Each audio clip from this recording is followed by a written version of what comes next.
अस्सलाम वालेकुम जी, केनान आसिफ है और काफ़ी दिनों के बाद आज आपसे बात करने का मौका मिल रहा है। और आज की जो वीडियो है ये जनाब अगेन सीनियर ऑडिटर्स के लिए है, but this is related to the interview experience. And मेरे चैनल पे वैसे सीनियर ऑडिटर्स की गाइडलाइन के लिए काफ़ी कंटेंट मौजूद है, लेकिन शायद ये वीडियो थोड़ी सी यूनिक इस हवाले से है कि इसमें मैं बाकायदा अपने कुछ स्टूडेंट्स का इंटरव्यू एक्सपीरियंस जो है वो शेयर करने जा रहा हूँ। तो मैं आपको वो क्वेश्चन जो उनसे पूछे गए हैं 3-4 स्टूडेंट्स से मैं वो बताऊंगा। So this will really help you.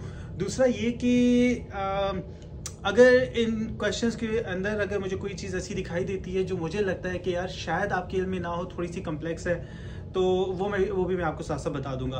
But at the same time I will try my best कि इस वीडियो को मुख्तसर रखा जाए, शॉर्ट रखा जाए।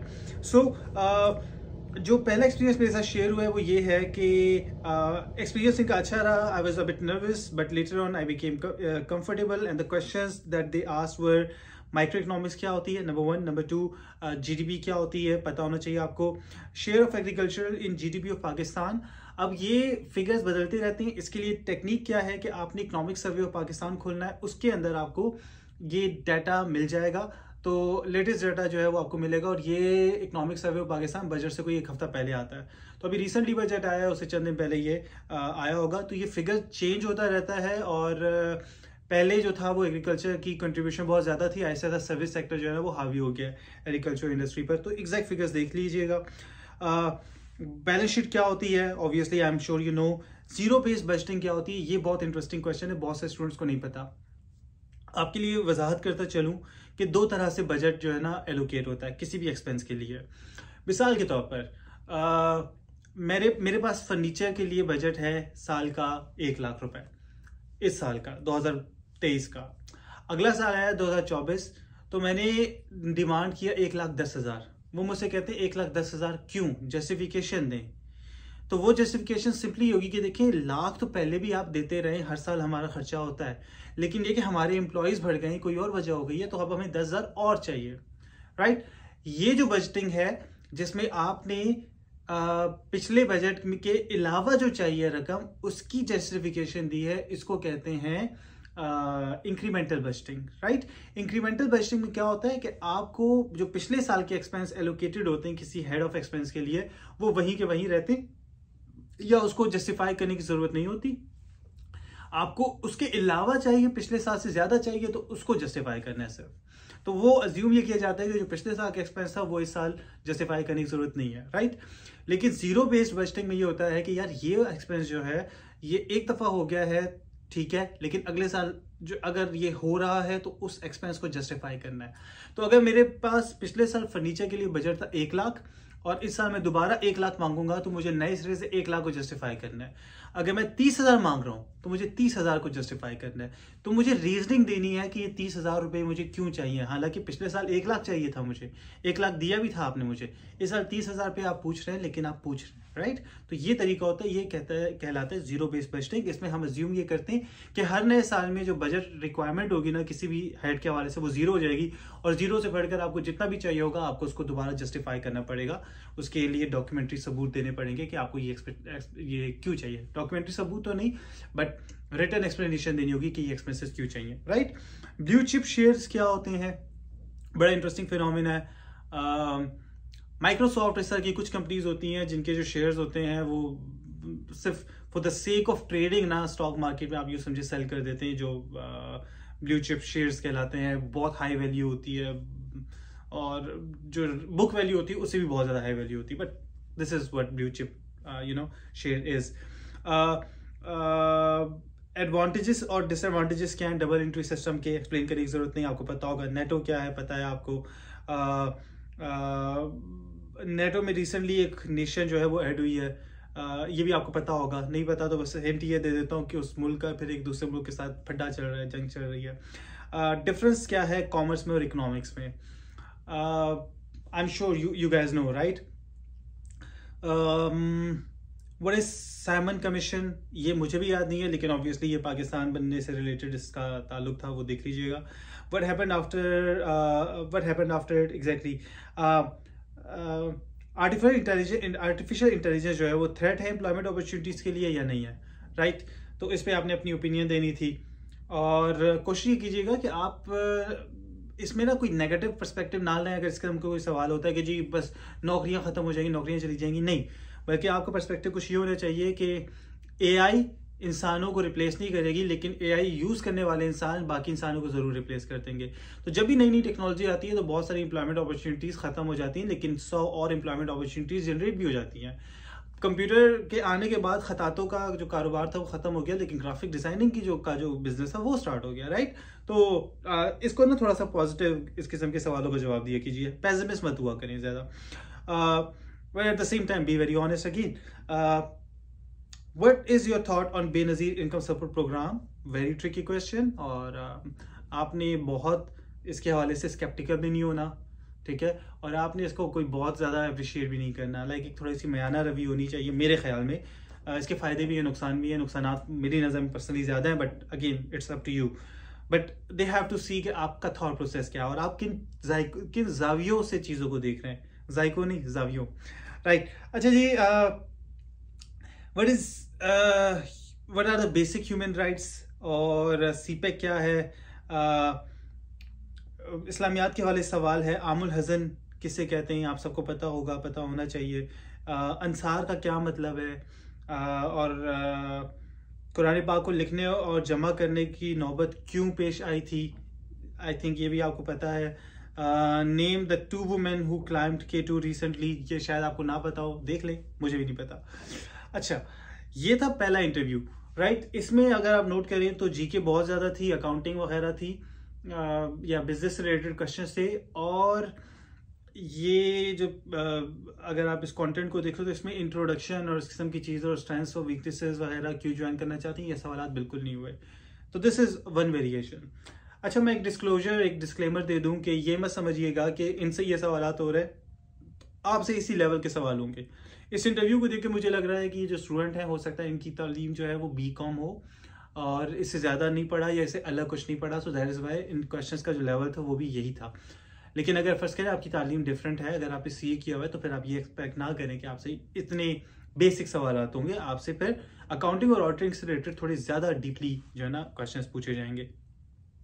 तो दिस इज इट। खैर ये भी काफ़ी डीप थे, it was not that bad. अच्छा, सीनियर ऑडिटर इंटरव्यू जो है ये भी एक हुआ है, ये क्वेटा में हुआ है। और तो इन्होंने कहा कि आपने MBA किया हुआ है। जी जनाब। वालिद साहब क्या करते हैं? अब देखिए ये ज़रा पर्सनल क्वेश्चंस पे आ रहे हैं। अच्छा, डिस्ट्रिक्ट कौन सा है आपकी सिटी का? क्वेटा को आपने जो है ना इंटरव्यू सेंटर के तौर पर क्यों चूज़ किया, जबकि आपके पास से कोई और ऑप्शन भी था या कराची का ऑप्शन भी था? 1947 से लेकर अब तक पाकिस्तान के कितने वज़ीर आज़म जो है ना उनका ताल्लुक सिंध से रहा है? This is very interesting question. Honestly I don't know, I don't remember. Zulfikar Ali Bhutto साहब हमारे जहन में आते हैं, बेनज़ीर साहिबा हमारे जहन में आती हैं। इट डिपेंड्स ऑन यू कि ज़फ़रुल्लाह जमाली साहब को आप सिंध का कैटेगराइज करते हैं या बलूचिस्तान का करते हैं। Basically he is from Balochistan, अगर हम उसको उस तरह से देखें। इसके अलावा I mean there have been a number of prime ministers from Sindh. जब आप पीपल्स पार्टी की गवर्नमेंट की बात करते हैं तो कहीं ना कहीं प्राइम मिनिस्टर का ताल्लुक मोस्टली आप कह सकते हैं कि सिंध से होता है, other than a few exceptions जैसे राजा परवेज अशरफ थे या गिलानी थे।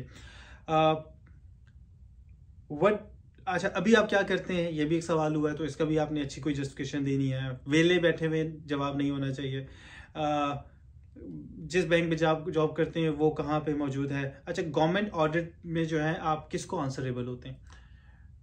जस्ट मेक श्योर कि आपको पता हो कि बेसिकली आप स्टेट ऑफ पाकिस्तान को बुनियादी तौर पर रिस्पॉन्सिबल होते हैं और उसकी जिम्मेदारी बुनियादी तौर पर आती है ऑडिटर जनरल ऑफ पाकिस्तान के हाथ में, कानूनी तौर पर कॉन्स्टिट्यूशन के हिसाब से।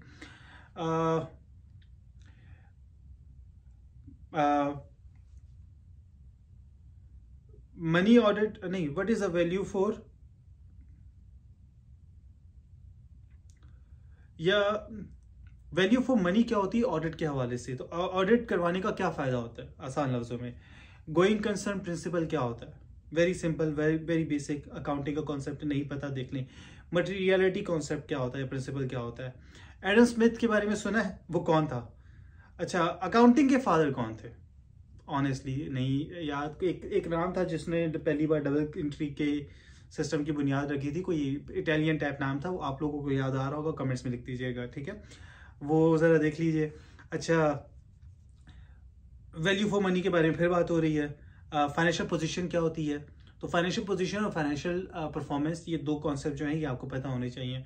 और ये कौन से डॉक्यूमेंट्स के जरिए फाइनेंशियल परफॉर्मेंस और फाइनेंशियल पोजीशन दिखाई जाती है, और पॉइंट ऑफ टाइम और पीरियड ऑफ टाइम में क्या फ़र्क होता है, ये सवाल होते हैं बहुत ज़्यादा। What term is use for financial position, again देखिए जो मैं कह रहा था कि जो डॉक्यूमेंट्स यूज होते हैं फाइनेंशियल पोजीशन और फाइनेंशियल परफॉर्मेंस के लिए वो पूछे जाते हैं, राइट। तो वो वही सवाल हो गया कि क्या टर्म यूज होती है, which is balance sheet, right. इसके अलावा नमाज कसर के बारे में पूछा है,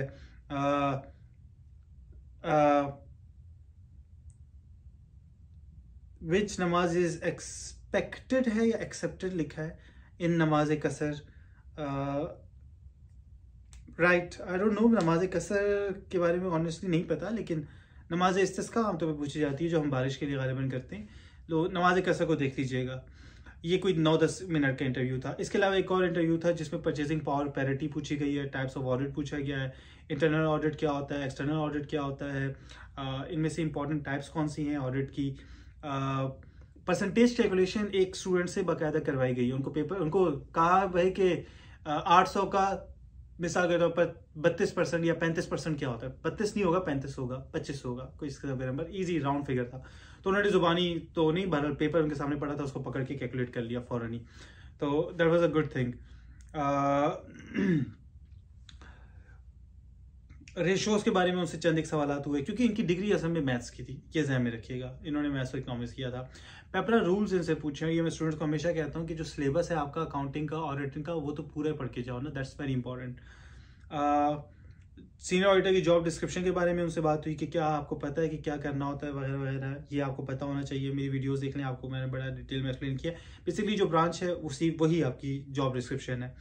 अनसर्टेनिटी और रिस्क में क्या फ़र्क होता है, रिस्क में आउटकम्स पता होते हैं कि यार ये 4 चीज़ें हो सकती हैं, जैसे डाइस आप घुमाते हैं, छक्का घुमाते हैं लूडो में, तो 6 ऑप्शंस आ सकते हैं। अब आपको पता है यार एक मेरे फेवर में जाएगा, 5 मेरे खिलाफ जाएंगे, तो वो रिस्क जो है ना वो है काफ़ी ज़्यादा है, राइट। लेकिन आपको पता है कि आपका चांस कितने % बनता है।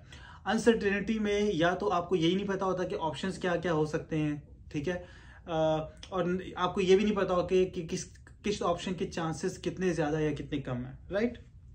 This is uncertainty. Audit report के हवाले से स्टेक होल्डर्स कौन से होते हैं, हॉबीज के बारे में से सवाल हुए, this is good.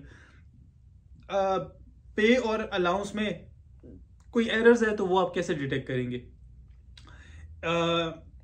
Inherent risk क्या होता है ऑडिट के अंदर। और फिर इनकी थोड़ी सी कन्वर्सेशन हुई थी, जनरल बातचीत हुई थी, and this is it, right. So ये जनाब कुछ ओवरव्यू देने के लिए था। टेक्निकल क्वेश्चंस भी काफ़ी ज़्यादा हैं, जीके भी काफ़ी ज़्यादा है, करंट अफेयर्स उस तरह के नहीं है, लेकिन स्टिल थोड़ा सा करंट अपडेट्स अफेयर्स से जो अपडेटेड रहना है वो भी बहुत ज़रूरी है। This is it, and I hope कि ये जो एक्सपीरियंसेस मैंने शेयर किए आपको थोड़े बहुत फ़ायदा देंगे। Wish you all the very best, and if you have any question feel free to comment. See you, अल्लाह हाफिज़।